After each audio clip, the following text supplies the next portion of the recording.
Iglesia Cristiana La Familia presenta un mensaje a la luz de la palabra. Con el pastor Bernardo Ríos. A continuación. Me gustó lo que decía el hermano Dani, que este es un banquete para nosotros y gracias. Y es una realidad. Esto es un tiempo maravilloso que vamos a aprovecharlo. Realmente no planeamos mucho cómo íbamos a ir haciendo las cosas, pero sí teníamos estas tres, este orden de cosas, ¿no? La apertura, la adoración, el tiempo de oración y una enseñanza. Así que el día de hoy vamos a ir a Mateo capítulo 5, verso 1 y 2. Mateo capítulo 5, verso 1 y 2.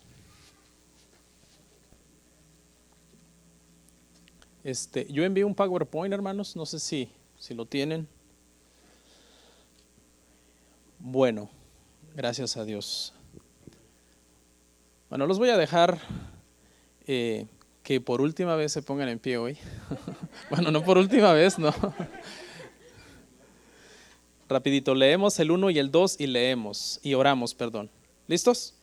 Dice la palabra así: viendo la multitud, subió al monte y sentándose vinieron a él sus discípulos y abriendo su boca les enseñaba diciendo. Oramos brevemente. Padre, gracias.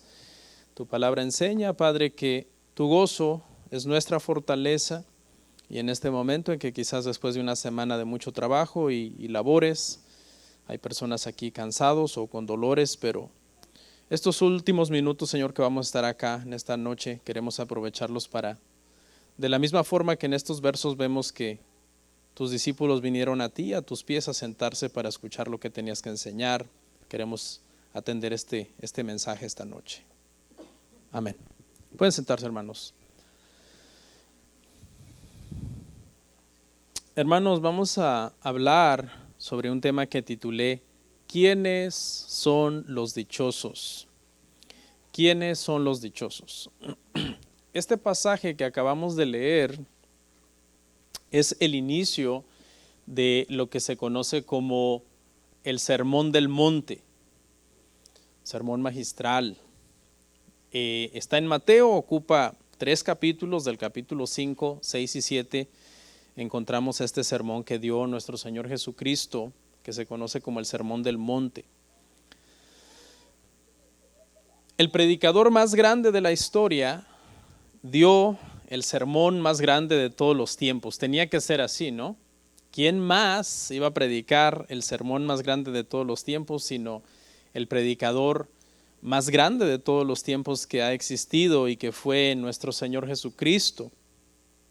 En mi opinión, creo que Pablo ocupa el segundo lugar en ese nivel de predicación, pero claro, muy lejano, un segundo lugar, muy lejano del primero, ¿no? El primero por allá y el lejano el segundo, perdón, muy lejano. ¿En dónde radicó la grandeza de este sermón? Dicen los eruditos, hermano, que la grandeza de este sermón radicó prácticamente en 2 características que tuvo. La primera, la autoridad, y la segunda, la sabiduría. La autoridad, porque en aquel entonces la costumbre era oír un predicador que constantemente estaba citando rabinos que eran venerados por los judíos. Había habido una historia de rabinos que entonces cada vez que los judíos daban, algún predicador de ellos se levantaba a hablar una palabra, citaba a alguno de esos rabinos como un anciano que había acumulado sabiduría y entonces eso hacía que de alguna forma la autoridad del que estaba hablando no venía de sí mismo, sino que estaba citando otras autoridades. Jesús, sin embargo, habla de su propia autoridad.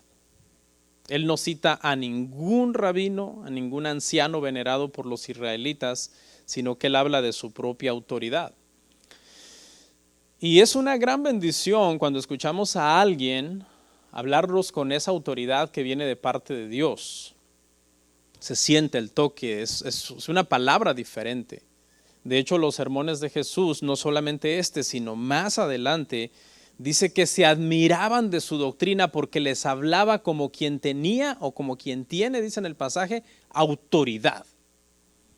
No sé, la autoridad es algo que te hace sentir, es un mensaje, son como palabras directas a tu corazón.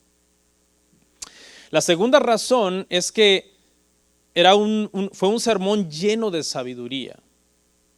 La sabiduría encarnada, Dios mismo en carne, hablándonos con sabiduría por medio de este sermón. Este tipo de predicador no era común en esos días y entonces este sermón causó un impacto muy grande en las personas que estaban escuchando ahí.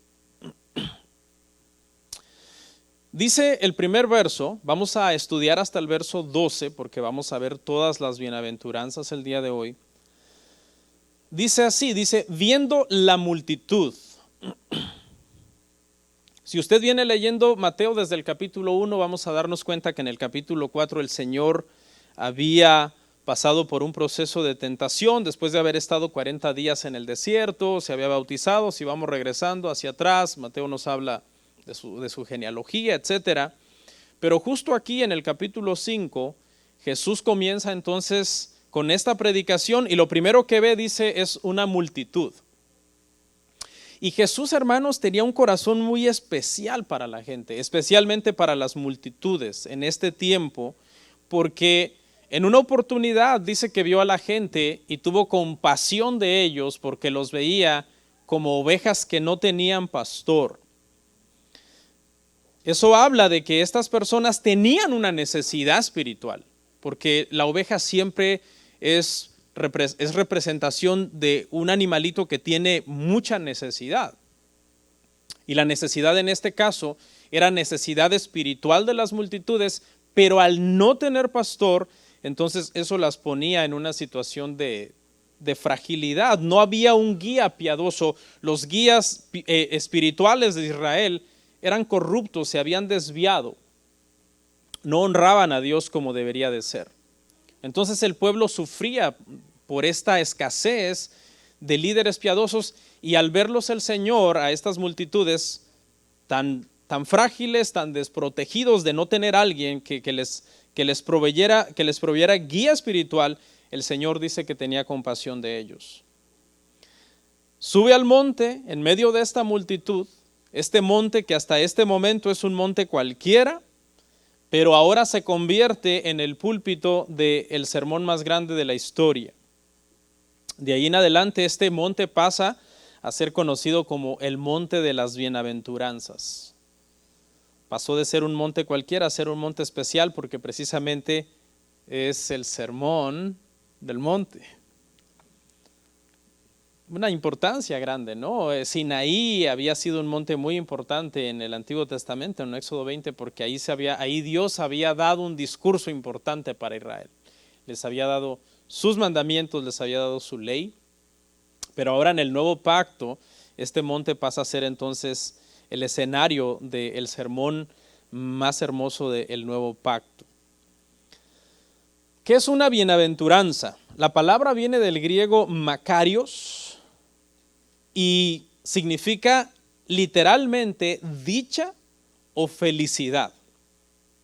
Dicha o felicidad, ponga atención a esto, porque el sermón es duro. Si usted lo lee todo, el sermón es duro. El sermón es exigente.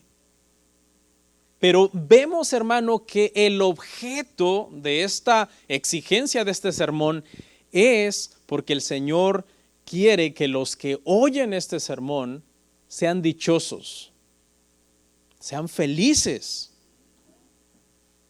Pensé por un momento en titular este mensaje, ¿quiénes son los felices? Pero no lo hice porque usted sabe que el día de hoy esa palabra felicidad está muy manoseada, muy abusada.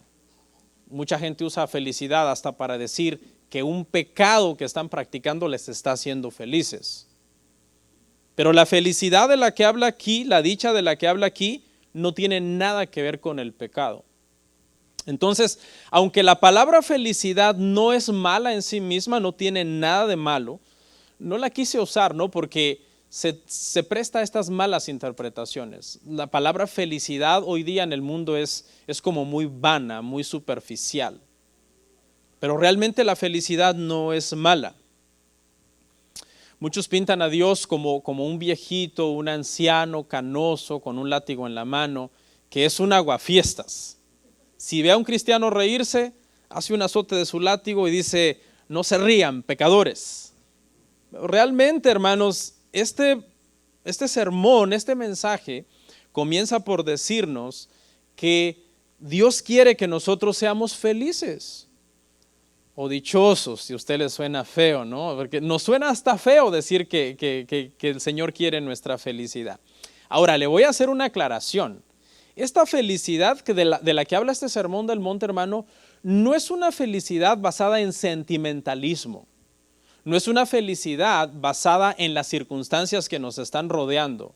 No es esa vana felicidad de alguien que se está riendo como un loco porque no sabe ni de qué se ríe. No, es una felicidad que lo que vamos a ver el día de hoy es que viene como producto de que queremos agradar al Señor.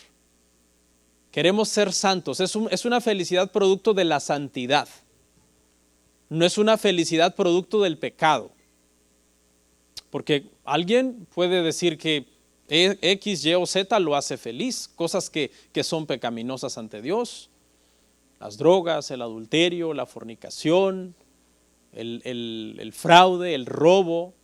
Mucha gente podría decir y se regocijan y se mofan del pecado y dicen esas cosas me hacen feliz, pero realmente este sermón de lo que habla, hermanos, es de una felicidad que está basada, escuche, en que Cristo, Dios, es todo para ti. De eso es de lo que trata este sermón. Cristo es todo para ti y por cuanto Cristo es todo para ti, de allí es que viene tu verdadera dicha, tu verdadera felicidad. No de tus circunstancias, sino de tu comunión con Dios, de tu relación con Dios. ¿Cuántos de ustedes, hermanos, tienen y no me contesten, una relación con Dios personal? Una comunión con Dios personal. ¿Cuántos tienen una? Piense.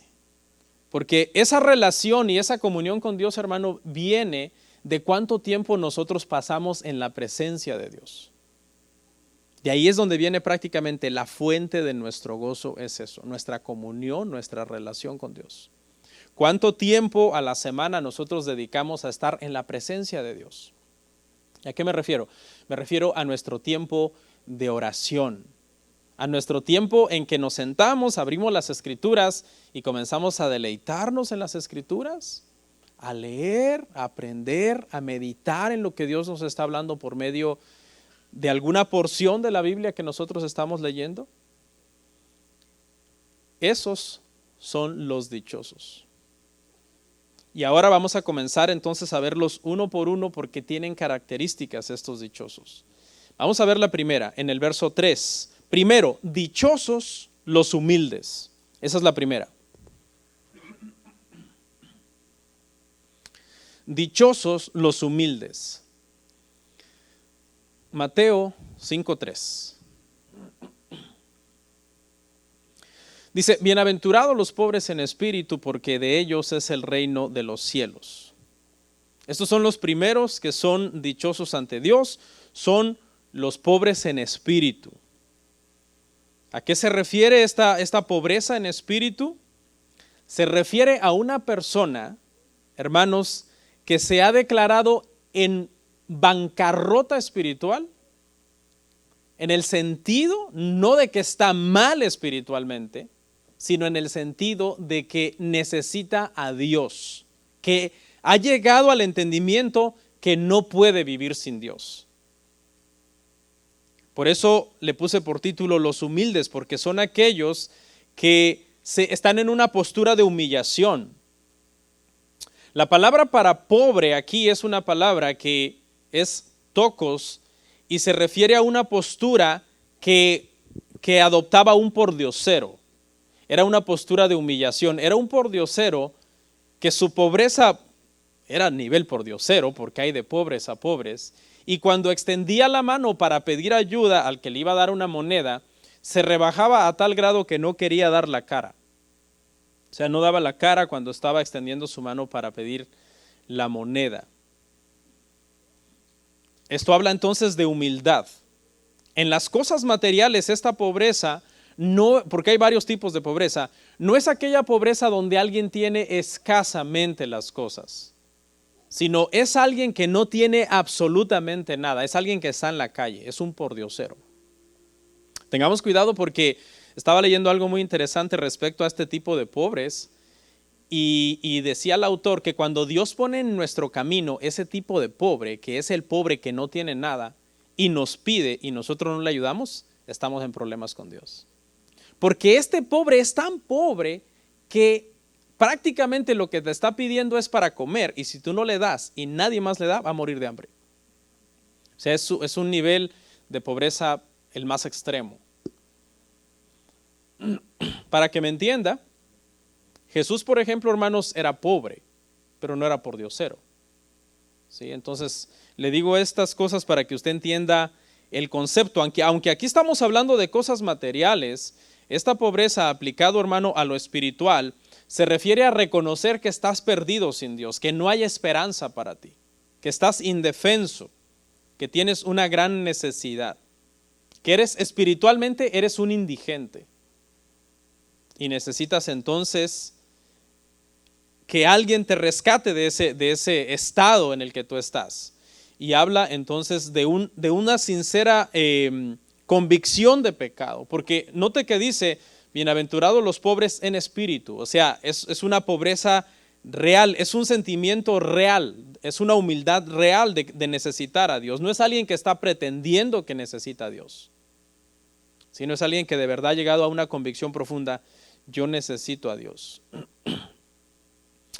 Esta primera, hermanos, bienaventuranza la están escuchando los religiosos, porque ahí en el Sermón del Monte hay muchas personas, son muy religiosos, y uno de los problemas de estas personas es que eran muy orgullosos. Habían caído en un orgullo espiritual y precisamente fue por ese orgullo que no pudieron venir a Cristo, ¿no? Muchos de ellos lo rechazaron hasta el final. Y la humildad, hermanos, es entonces un requisito indispensable para nosotros reconocer a Cristo. Reconocer a Cristo como nuestro Salvador, como nuestro Señor. Los cristianos no deberíamos de ser, hermanos, orgullosos. Deberíamos de ser personas humildes. De hecho, hermanos, si hay alguien que el Señor resiste en su palabra, es a los orgullosos, es a los altivos, es a quien resiste el Señor. Pero realmente en el reino de los cielos, hermano, no hay lugar para el orgullo. El que se crea grande, poderoso, autosuficiente, no cabe en el cielo, porque la puerta es angosta, el camino es estrecho, y si eres muy grande por ti mismo, no puedes pasar por ese camino. Se refiere entonces a personas que tienen esa humildad de reconocer que sin Dios están perdidos. ¿Y cuál es la recompensa en este punto? Dice que ellos heredarán el reino de los cielos. Estos humildes, estos que tienen este nivel, hermano, de humildad por Dios, esta pobreza espiritual, que en este sentido se refiere a necesidad de Dios, dice que la recompensa es que heredarán el reino de los cielos. ¿Por qué heredarán el reino de los cielos? Bueno, pues porque estas personas en su humildad ya han entregado su corazón a Cristo. Entonces Cristo ya es su rey en su corazón. Estas personas ya viven en sí en el reino de Dios. Estando en la tierra, ya el reino de Dios está en ellos. Cristo es el rey de su corazón. Es por eso que van a heredar el reino de los cielos, porque aunque espiritualmente ya están ahí, habrá una manifestación en la eternidad en donde verdaderamente se llegará a ese estado de dicha, a ese estado de felicidad. Vamos a ver el segundo. Los afligidos, dichosos los afligidos. Verso 4. Vamos a ir ahí verso a verso en Mateo 5, verso 4. Bienaventurados los que lloran, porque ellos recibirán consolación. Primeramente dice que dichosos los humildes, felices los humildes. Ahora, dichosos y felices los afligidos. Esto suena a contradicción. Esta bienaventuranza dice prácticamente que los que son más felices ante Dios son aquellos que llegan a esa felicidad por medio del camino de la tristeza. La felicidad entonces se obtiene por medio de esta tristeza. Se obtiene llorando, esta felicidad se obtiene llorando. ¿Qué es lo que quiere decir Jesús aquí? No habla, hermanos, de un llorar común, porque hay un llorar que todo mundo experimentamos en esta tierra. Hay un llorar que es un llorar común a todo mundo. Si por ejemplo, si a un incrédulo, hermano, se le muere un ser amado, va a llorar. Igual a los cristianos, si se nos muere un ser amado, vamos a llorar. Si a un incrédulo le dan un diagnóstico de una enfermedad grave, va a llorar. Igual a los cristianos. Si nos dan un diagnóstico de una enfermedad grave, vamos a llorar también. Pero este no es el llorar del que habla aquí. Porque ese llorar, todo el mundo llora. Si ese llorar fuera el que hace bienaventurado a una persona, entonces los incrédulos serían bienaventurados. Pero este llorar es otro tipo de llorar. Es un lloro que viene precisamente por ser consciente del pecado. Es un lloro de arrepentimiento que viene porque la persona reconoce su pecado, reconoce sus culpas delante de Dios, y entonces este es el lloro que recibirá consolación. Uno de los gozos más grandes que nosotros experimentamos, hermano, es cuando nosotros nos sentimos perdonados por el Señor. No es que estas lágrimas nos salvan, no es que por cuanto hemos llorado, esas lágrimas son el camino a la salvación, sino lo que Dios hace cuando Dios mira, hermanos, en nosotros nuestro arrepentimiento. Mucha gente, hermano, en el mundo ríe mucho y es muy feliz. De hecho, Habacuc se cuestionó, ¿no? ¿Por qué? ¿Qué pasa? ¿Por qué a veces a los cristianos nos va peor que a los incrédulos? Y quizás alguna vez tú has visto a alguien que wow, todo anda bien y risa y risa, pero hay un problema. Y el problema es que esa risa, dice la palabra del Señor, que el que no se arrepiente y no viene a llorar por la tristeza que genera sus pecados, esa risa se convertirá en lloro. Pero nuestro lloro, cuando nosotros lloramos por aquella tristeza que produce salvación, esa tristeza en donde nosotros nos sentimos miserables, porque el pecado debe de hacer miserable a una persona, ese lloro, hermanos, es el que se convertirá un día en gozo. Todo lo contrario de lo que los incrédulos, hermano, recibirán. Pero nosotros recibiremos entonces, hermano, consolación de parte del Señor. Es ese consuelo que Él nos promete por medio de la salvación. 3. Dichosos los mansos. Oiga bien, los mansos, ponga atención. Verso 5, Mateo 8:5. Bienaventurados los mansos, porque ellos recibirán la tierra por heredad. Esta bienaventuranza seguramente incomodó mucho a los oyentes del Señor, porque los religiosos que lo estaban escuchando eran muy religiosos, pero no eran mansos. Eran personas por lo general amargados y bastante peleoneros. No les gustaba dejarse de nadie. Odiaban al gobierno de Roma. Los religiosos, los judíos en general, odiaban al César. Odiaban a los cobradores de impuestos porque abusaban, es cierto, abusaban. Odiaban a los soldados porque los soldados algunas veces le decía, llévame la carga. Había una ley en donde cuando un soldado romano veía a una persona por ahí parada, le decía, llévame la carga. Y la ley era que tenía que llevarle la carga 1 milla, oiga bien, es bastante, hermano, 1 milla. Entonces esta gente, hermano, no eran mansos. Eran personas, hermano, que estaban molestos, estaban amargados, estaban en una situación de resentimiento contra el gobierno. Por cierto, nosotros los cristianos, hermano, no podemos maldecir al gobierno, ni a los presidentes, ni lo que está pasando ahorita, por ejemplo, en la política, en el país. Nos toca orar y pedirle al Señor, hermano, misericordia. Entonces, estos judíos estaban esperando un Mesías, hermano, que llegara con aquella gallardía, un comandante que viniera y que no viniera manso, no, que venga agresivo, que venga y le vuele la cabeza a todos estos porque nos tienen oprimidos. Pero el Mesías vino humilde y manso. Pero no solamente viene humilde y manso, sino que también dice, y sean mansos, porque solamente siendo mansos es que podemos ser dichosos ante Dios. La palabra mansos es praos, y era un término que se utilizaba para cuando se domaba un potro salvaje. Cuando ya el potro salvaje se domesticaba, entonces se le llamaba manso en este sentido praos. Y entonces cuando ya era manso es que servía, porque salvaje no servía para nada. Los salvajes no sirven, hermanos, para nada. Cuando uno está en las manos de Dios y uno no se deja moldear, siempre que uno estar peleando y protestando y envidiando y compitiendo y con una mala actitud con todo el mundo, es como un potro que todavía no ha sido amansado. Y obviamente pues esa no es la actitud de un cristiano. Nosotros tenemos que, ¿qué nos dijo el Señor Jesucristo? Aprended de mí que soy manso y humilde. No es, hermano, debilidad. Ser manso no es ser débil. Los mansos por lo general son aborrecidos, ¿no? Dicen, no, ese es, no sé si usted ha oído, ese es un tonto. A ese cualquiera abusa de él, cualquiera lo pisotea, le hace lo que quiere. Yo no soy así, yo no me dejo de nadie. Por lo generalmente los potros salvajes, los salvajes, ven al manso y lo menosprecian. Cristo dice, no, sean mansos, pero eso no quiere decir que ustedes son cobardes. Eso no quiere decir que ustedes son débiles. Eso quiere decir que toda la fuerza que ustedes tengan y que toda la valentía que ustedes tengan, yo la tengo bajo control. Yo lo estoy controlando a ustedes. ¿Cuántos de ustedes, hermanos, eran terribles cuando estaban sin Cristo?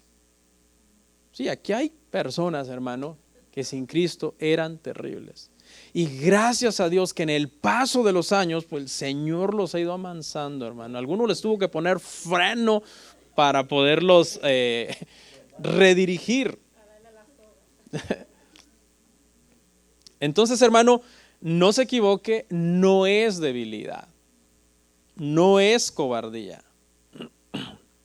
Por ejemplo, vamos a ver unos ejemplos rapidito de gente mansa, pero que eran tremendos, hermano. O sea, eran mansos porque el Señor los tenía sujetados, pero no porque fueran cobardes. Abraham, ¿se acuerda cuando Abraham y Lot tienen una diferencia? Dice que ya no alcanzaba el pasto para todo el ganado y se separan.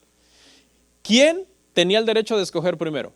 Abraham, porque Lot se había ido de pegado ahí, si el viaje ni era para él. Pero Abraham le dice, escoge tú. Y Lot, que no fue, hermano, nada tonto, fue bien vivo, dice que miró lo mejor y él escogió. Cualquiera diría, qué menso Abraham, qué barbaridad. Pero fíjese, hermano, que Lot escogió lo equivocado. Pero cuando Abraham lo deja escoger, no es porque sea un cobarde. Lea bien, ese señor, aunque ya estaba grande de edad, era un guerrero, hermano. En una ocasión fue una guerra y con 318 esclavos que tenía en su casa, derrotó a 5 reyes. No le tenía miedo a Lot. Actuó en sabiduría, como diciendo, pues si él es el más débil espiritualmente y yo el más fuerte, yo cedo y lo dejo ganar. A veces, hermano, los que somos más maduros no podemos rebajarnos al nivel de otro para ponernos a pelear, especialmente contra los incrédulos. Moisés, ¿qué hacía Moisés, hermano, cuando murmuraban de él? Y cualquiera menosprecia esto, se ponía a orar. Qué bárbaro, Moisés. No es tiempo de orar, Moisés, es tiempo de que le des con el palo a Aarón y a María que andan murmurando de ti. Alguien diría, qué débil. Moisés, hermano, era un hombre fuerte, hermano. Moisés era un hombre que tenía una fortaleza física extraordinaria. En una ocasión ayunó, hermano, 40 días, 2 veces seguidas. Y cuando la presencia de Dios bajaba al monte y era un terror, que la gente le entraba un temblor, que no podían estar en pie frente a esa presencia, solo Moisés la soportaba. Y le decían, no, habla tú con el Señor, porque nosotros, dice que temblaba el monte, hermano, y humeaba y había un sonido de trompeta ahí que era espeluznante. ¿Era débil Moisés? No, Moisés no era débil, era fuerte. ¿Y qué me dice de David, hermano? David, que un día cuando estaba cuidando sus ovejas, hermano, y por aquí comiéndose quizás un sándwich, practicando con su onda tirarle un árbol, miraba un león, miraba un oso, para él eran como unos gatos, hermano. Pero un día el Señor lo probó poniendo, hermano, en sus manos a Saúl, que era su enemigo y que lo andaba buscando, hermano, para matarlo.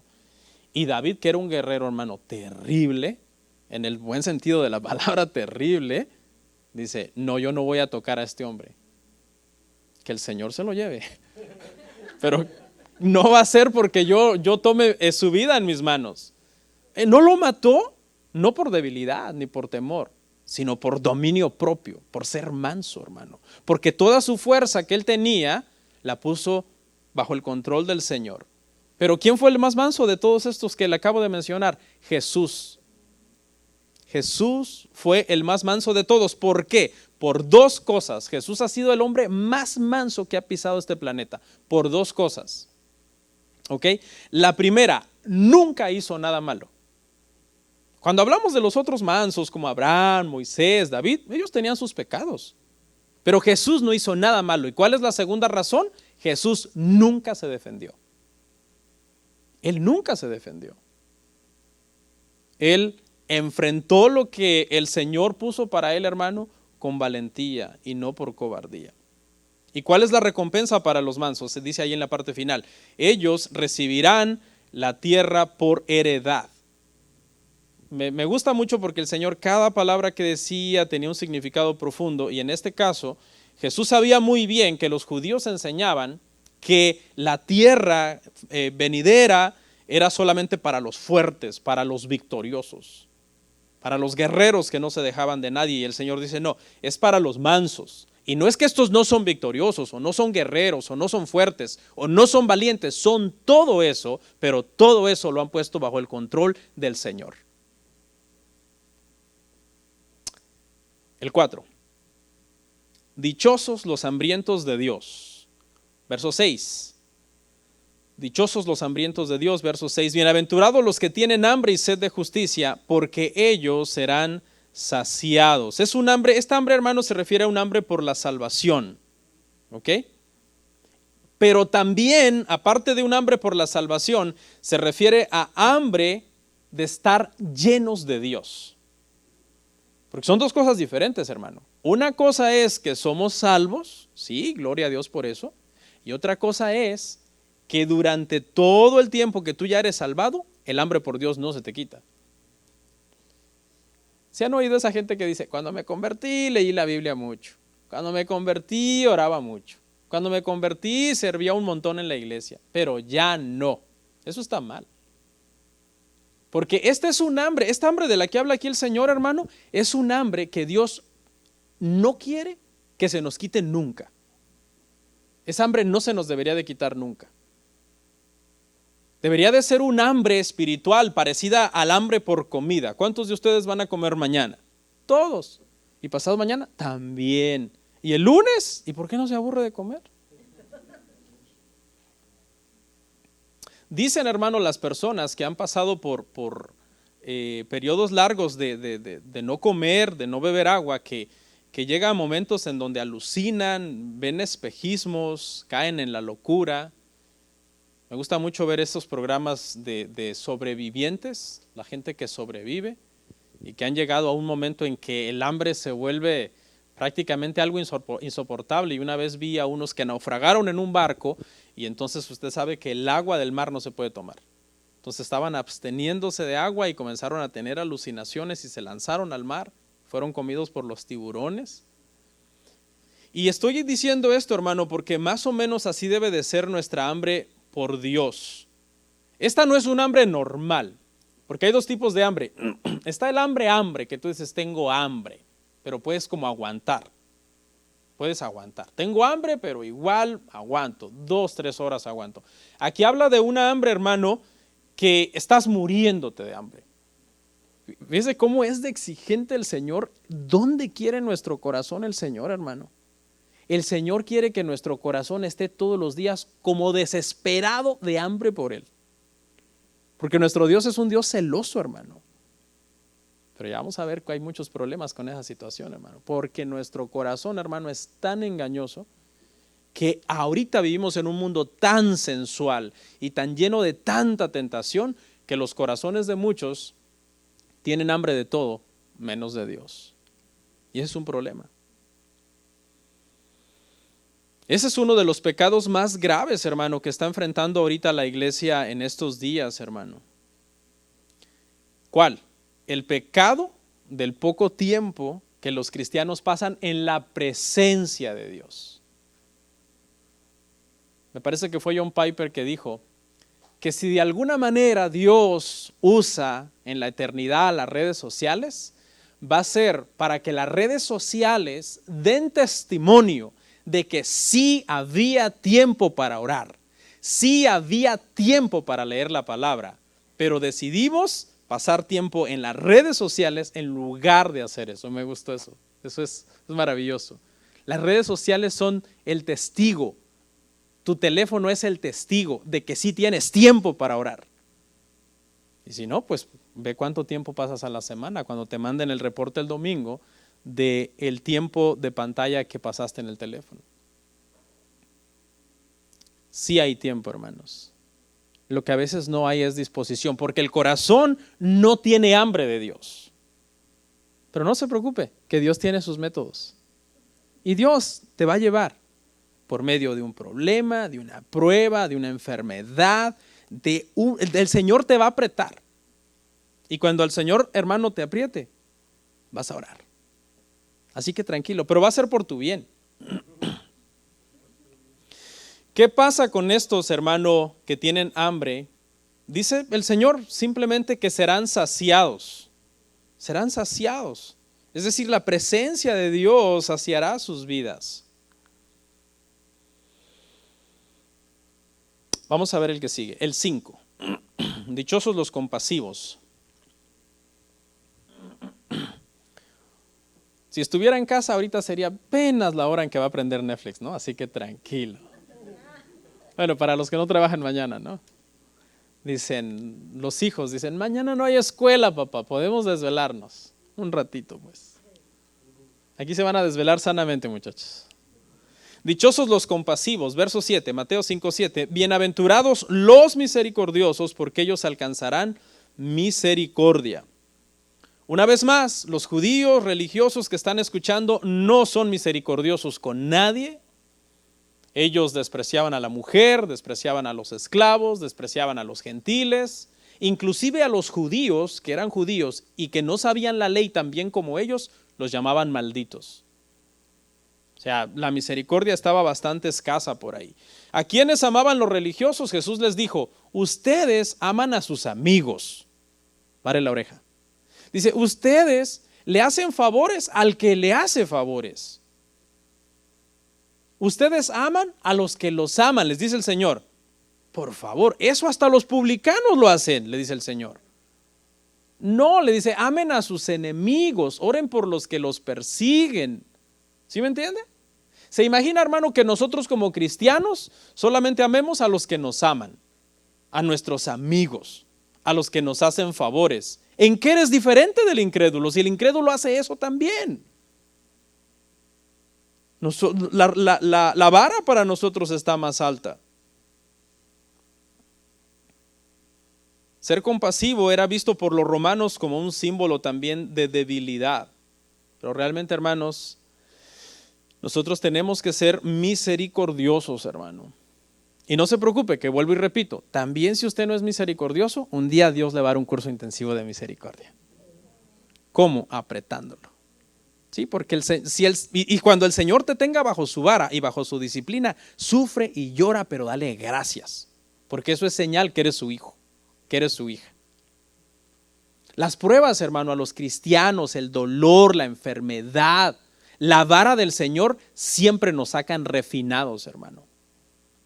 La escoria es quitada. Cuando hablo de refinación estoy hablando desde el punto de vista de los metales, que el fuego de la prueba que se les pasaba era para quitarle la escoria, lo que no sirve, lo que no le agradaba al joyero.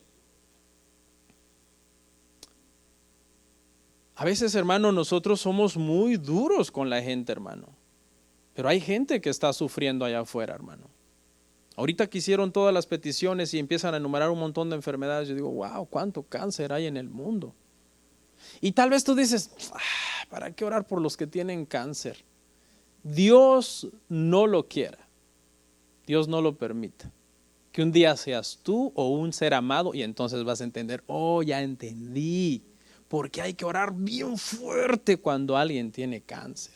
Ahí lo vas a entender bien. Dios no lo permita, repito, pero como Él es soberano, Él puede hacer lo que Él quiera. Porque a veces tomamos las cosas a la ligera desde nuestra perspectiva donde todo está bien y nosotros estamos bien. Y no somos misericordiosos. ¿Sabe que nos topamos con tanta gente en nuestro diario vivir, hermano? Vamos al Walmart o vamos manejando y a veces alguien va junto a ti, tú no sabes si esa persona está desahuciada, está padeciendo una enfermedad crónica, un dolor. No sabemos si nosotros, yo voy por mi camino, voy por mi vida, no me importan los demás. Le voy a dar rapidito unas formas en que podemos ser misericordiosos. Podemos ser misericordiosos, hermano, orando por las personas. Orar, hermanos, es una gran obra de amor por las personas. Y si no lo entiendes, también un día lo vas a entender. Cuando estés enfermo y le digas a alguien, ora por mí. Y tú en tu mente dices, Señor, escucha la oración de esta persona. Yo ya oré tanto por mí mismo y como que no me has escuchado bien. Y le dices a alguien, ore por mí. Y tú, ay Señor, hay hasta otra persona que va a orar por mí. Te sientes contento. Sí, cuando estás pasando una situación difícil, hermano, tú entiendes la importancia de la oración. La gente cuando todo está bien, hermano, no entiende. ¿Qué, orar? ¿Qué es eso? Pero no te preocupes, que también el Señor está trabajando en eso. Predicar el evangelio, hermano, es un gran acto de misericordia, porque cuando nosotros conocemos a gente que no es salva, ¿qué le espera, hermano? Condenación eterna. Nosotros debemos entonces predicar el evangelio por un acto de misericordia a los que no son cristianos, hermano. Esas cosas también a veces necesitan un curso intensivo de parte del Señor. Porque tú ves a fulano, a mengano, al vecino, al compañero de trabajo, a tu amigo en la universidad o a XY, y tú dices, yo sé que no es cristiano y si se muere se va a ir al infierno, ¿a mí qué? Yo voy para el cielo. Ayudar físicamente hablando, orar es muy bueno, claro, pero también, hermano, compasión, la misericordia es compasión en acción, es hacer también, ayudar con comida, con medicina, ¿y sabe con qué también? Con aliento, hay que darle aliento a las personas, hay que decirle, aquí estoy, no estás solo, vamos a orar, Dios tiene poder, Dios tiene el control. Todo eso, hermano, es bien importante, créame. Y también, claro, confrontar el pecado, hermano, porque no nos vayamos al extremo de mero sentimentalismo, ¿no? Mero sentimentalismo, puro aliento, y estás viendo que está mal y no le dices la verdad. No, el amor siempre va acompañado de la verdad. Y también misericordia es que cuando alguien peca, tú lo corriges. Eso no está bien. Eso también es misericordia. ¿Por qué? Porque queremos que las personas estén bien delante de Dios, hermano. Agustín dijo una frase muy bonita, dice, si cuando alguien muere lloro por el cuerpo del cual se separó el alma, ¿no debería llorar más por el alma que se ha separado de Dios? O sea, cuando alguien muere lloramos, ¿verdad? ¿Por qué lloramos? Porque un alma dejó el cuerpo. ¿Y por qué no llorar más? Decía Agustín, cuando vemos que almas están separadas de Dios, que es la verdadera vida. ¿Qué pasa con los misericordiosos? Bueno, los misericordiosos alcanzarán misericordia. No es que por medio de nuestras buenas obras de misericordia alcanzamos la salvación, pero los que decimos que somos salvos, no podemos llamarnos cristianos y ser crueles, no ayudar a nadie a despreciar a nuestro prójimo. Aquí dentro de la iglesia, hermano, no necesitamos ir allá afuera. Claro, hay que ir allá afuera y hacer misericordia. Pero muchas veces entre nosotros no nos tenemos misericordia, hermano. Viene un hermano y te dice, hermano, ore por mí que tengo diabetes. Y tú dices, ¿qué me importa? Sí, voy a orar por usted, pero no le pones atención. Esta persona quizás está bajo un pesado yugo porque esta enfermedad lo atormenta, quizás más que físicamente, mentalmente.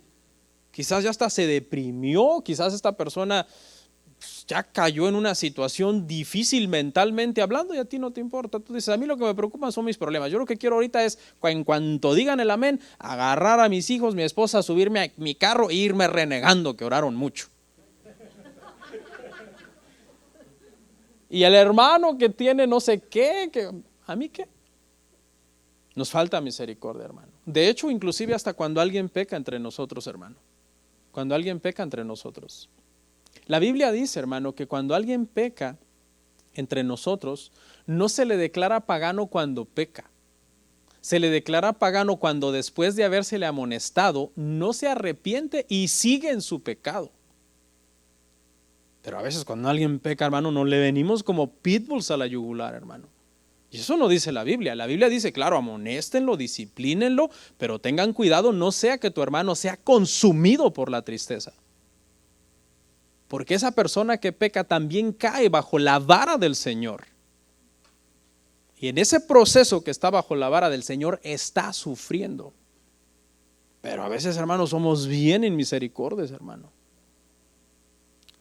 El que sigue, 6. Dichosos los santos. Verso 8. Bienaventurados los de limpio corazón, porque ellos verán a Dios. Dios siempre, hermanos, ha demandado en su palabra que lo amemos de corazón, no del diente al labio. Pero igual también el Señor, en el proceso de maduración por el que nos lleva, Él nos va purificando las intenciones de nuestro corazón y nos va quitando la escoria para que aprendamos a amarlo de corazón.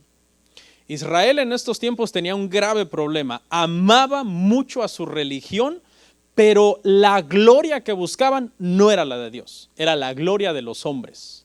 Inclusive uno de los hombres más morales de Israel, cuando vino con Jesús, que se llamaba Nicodemo, Jesús le dijo, tú no eres salvo.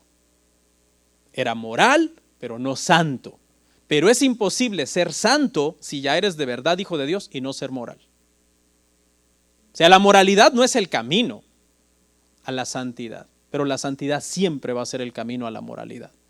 ¿Por qué? Porque ya somos hijos de Dios cuando somos hechos santos en ese sentido. Corazón limpio aquí, voy cerrando ya, no se preocupen. Corazón limpio aquí, hermano, esta palabra para limpio viene de cátaros. Hubo un movimiento cristiano hace mucho tiempo que se llamaban los cátaros. Y de aquí viene, habla como de una purificación extrema. Esta gente era demasiado, hasta legalistas en varios sentidos. Pero aquí habla, hermano, de limpiar una suciedad. Habla de algo que está sucio y que esa suciedad le es quitada. ¿Y de qué habla esto? Esto habla de un constante aseo que le tenemos que estar haciendo a nuestro corazón, hermano. Usted tiene que estar aseando constantemente su corazón. Pero ¿qué va a saber de eso si no asea ni su cuarto? No, hermanos, el corazón es muy engañoso. Tengamos mucho cuidado, filtremos, hermano, qué es lo que nuestro corazón está procesando, cómo nos estamos llevando con nuestros hermanos en la iglesia, con nuestra familia, nuestro matrimonio. Siempre estemos analizando, hermano, nuestro corazón. El que sigue, verso 9. Dichosos los pacificadores. Voy rápido, no estoy abundando en cada uno, la verdad, estamos viéndolos por encima. Dichosos los pacificadores, Mateo 5, verso 9. Bienaventurados los pacificadores, porque ellos serán llamados hijos de Dios. Los pacificadores. Se refiere, hermano, a personas que están llenos de la paz de Dios y por tanto la paz de Dios emana con las personas con las que tratan.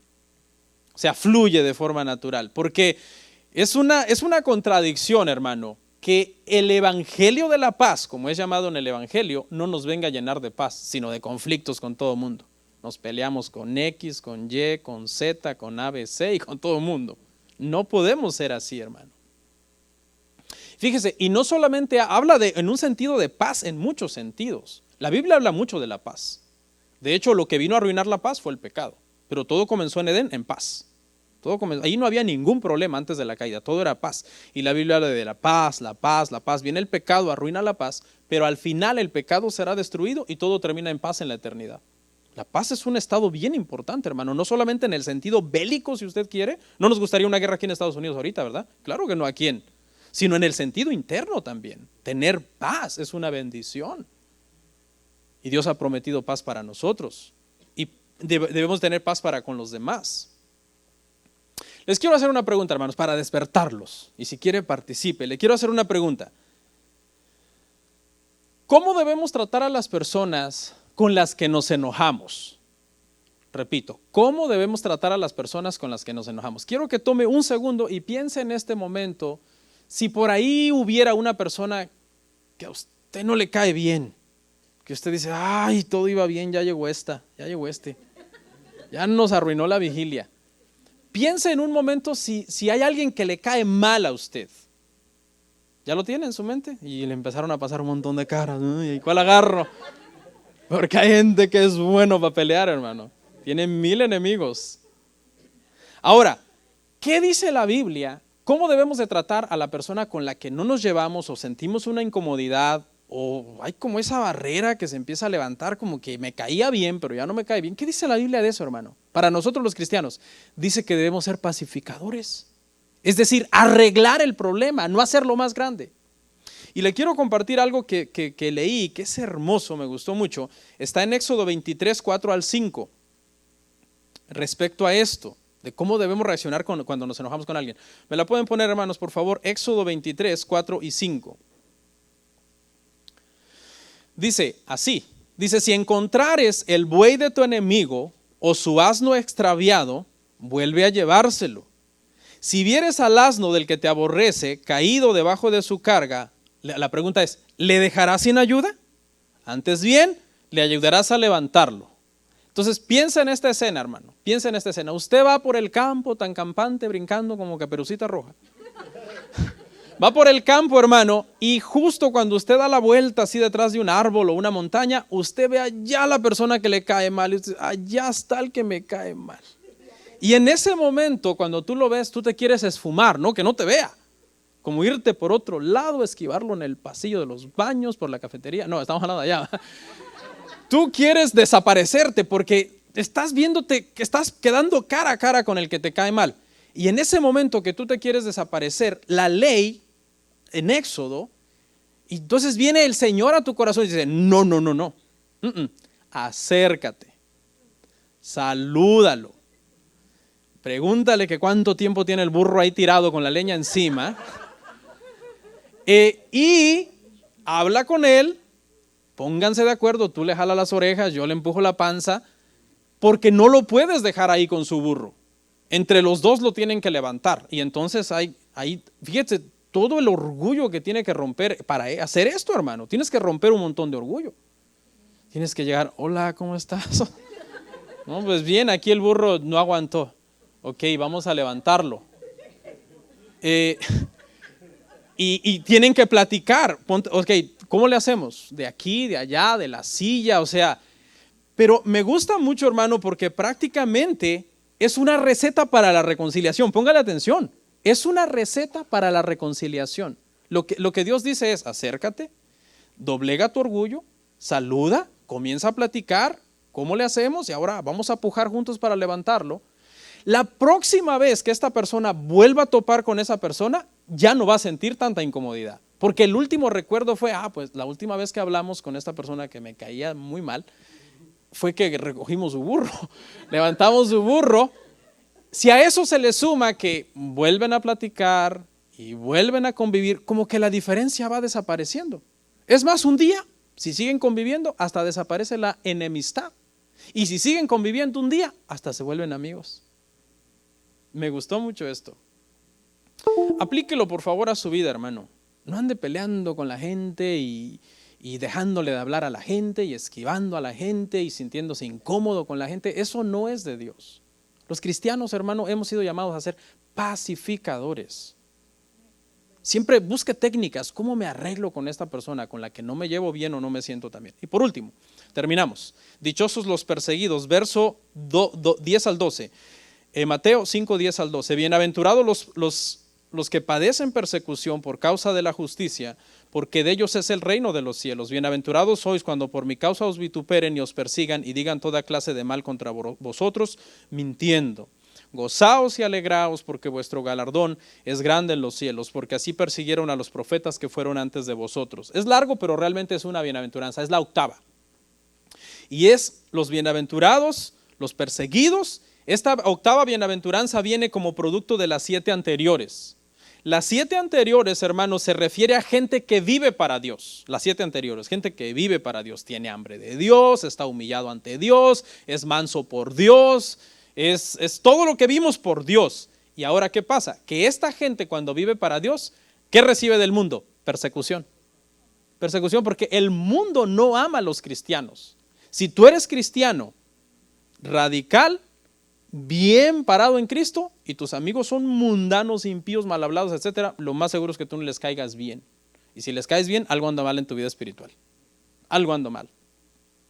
Le voy a hablar de los 3 tipos, hermano, de odio que habla este pasaje. Número 1, persecución. Habla de ser agredido físicamente. Dice, serán perseguidos. La palabra griega es dioko, de donde viene la palabra para cacería. Es decir, es gente que prácticamente se va a dedicar a cazarte. En este contexto que se escribió, obviamente, ¿verdad? En Oriente y todo eso, que había persecución física, los apóstoles murieron físicamente, menos Juan, siendo torturados. Estamos en Occidente, en este siglo. Yo no creo que nadie de ustedes ha sido perseguido físicamente por ser cristiano. ¿Ok? A mí todavía, en 20 años de cristiano, nadie me ha pegado todavía por ser cristiano. Ni un golpe, ni una bofetada. Hay gente que no le faltan ganas, obviamente, pero se aguantan. Dicen, no, porque aquí en Estados Unidos las leyes son pesadas, le pego a ese hombre y me meten preso. Vituperio. Vituperio se refiere a insultos verbales dichos en nuestra cara. Eso sí me ha tocado. Dichos, malas palabras, agresión física, dichas en nuestra cara. Eso sí, ya por ser cristiano, sí ya me ha tocado. No sé si a usted también. El tercero, toda clase de mal contra vosotros mintiendo, se refiere a palabras mentirosas dichas a nuestras espaldas. Eso también me ha tocado, yo creo que a usted también, y nos seguirá tocando todos los días. Porque así es, ¿no? Hay gente que se va a nuestras espaldas a hablar mal de nosotros por ser cristiano. Escuche bien, toda esta persecución es por una razón, por ser cristianos, es todo. No es por ser malos, sino por ser cristianos. El mundo es loco. El mundo es loco, el mundo odia a los que están tratando de hacer el bien. El mundo le cae mal, hermano.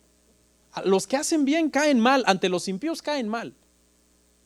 Por ejemplo, si estás con una bolita de impíos, tú eres cristiano, estás con una bolita de impíos, hacen un chiste grosero y tú no te ríes, les vas a caer mal. Se las da de santurrón. Todos nos reímos hasta revolcarnos en el piso y él no. Se cree especial. Si tú eres una mujer y te juntas por ahí con personas impías, unas señoras chismosas, y están contando un chisme y tú dices, a mí no me digan, no quiero saber, les vas a caer mal. Claro, ay sí, tú te crees muy especial, ¿no? Muy diferente, porque eres cristiana. No, pero no quiero saber. Estás por ahí en una fiesta y vienen y te dicen, ¿te sirvo un trago? No, gracias, no tomo. No tomas, nunca tomo. Uy, canonícenlo. O sea, cuando tú quieres hacerlo recto, automáticamente vas a caer mal. Estás con un grupo por ahí de hombres y va pasando una muchacha, qué sé yo, provocativa, y todo el mundo le chifla y la mira y uy, que no sé qué, y empiezan a comentar, y tú eres un joven cristiano centrado y volteas para otro lado, uy, qué raro, no le gustan las mujeres. El mundo, hermanos, siempre va a odiar. Las tinieblas odian a la luz. Bienaventurados, dice, porque de ellos es el reino de los cielos. No está prometiendo que se va a acabar la persecución, el vituperio, las malas palabras que nos van a decir. No, lo que está prometiendo es el cielo.